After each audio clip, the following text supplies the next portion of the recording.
रस्त्यावर पडलेल्या कचऱ्याचा ढीग, सडलेले अन्न पदार्थ तुम्ही पाहिले असतील। याचा किती दुर्गंध येतो तुम्हाला माहित आहे, परंतु निसर्गातील कुजलेला झाडांचा पालापाचोळा, मृत प्राण्यांचे अवशेष हे कुजले तरी यांचा दुर्गंध येत नाही। कोणताही सजीव किंवा अशी कुठलीही वस्तू जी पूर्वी सजीव वस्तूचा भाग होती किंवा सजीव होती, ही कार्बनाने बनलेली असते। कार्बनाच्या कुजण्याच्या, सडण्याच्या दुर्गंध पसरत जातो। आता आपण कंपोस्ट कसं बनवायचे ते बघूया। पहिल्यांदा 25 किंवा 20 लिटरची बादली घ्यायची, झाकण असलेली। त्याला चारी बाजूने छिद्र पाडून घ्यायचे।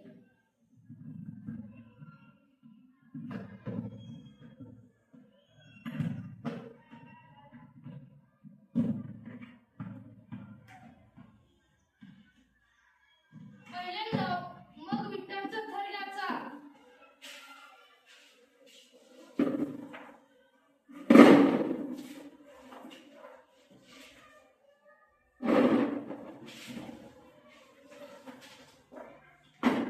विटांचा थर घेतला की मातीचा थर घ्यायचा।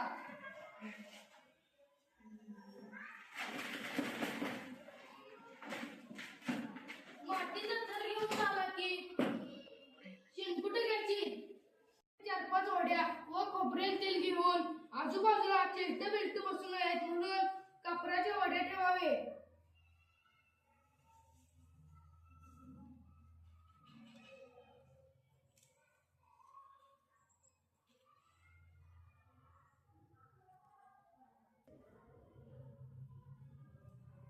मुंग्या बसू नये म्हणून आजूबाजूला मीठ टाकून घ्यावे।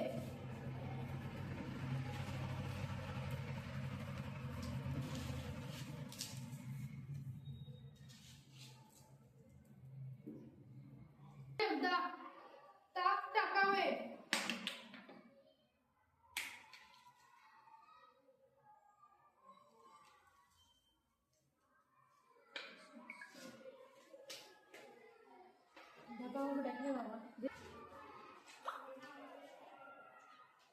दिवसातून एकदा डब्याचे झाकण उघडे ठेवावे। 1 महिन्यानंतर कंपोस्ट तयार होते। झाडांसाठी व शेतांसाठी खूप महत्त्वाचे असते। धन्यवाद।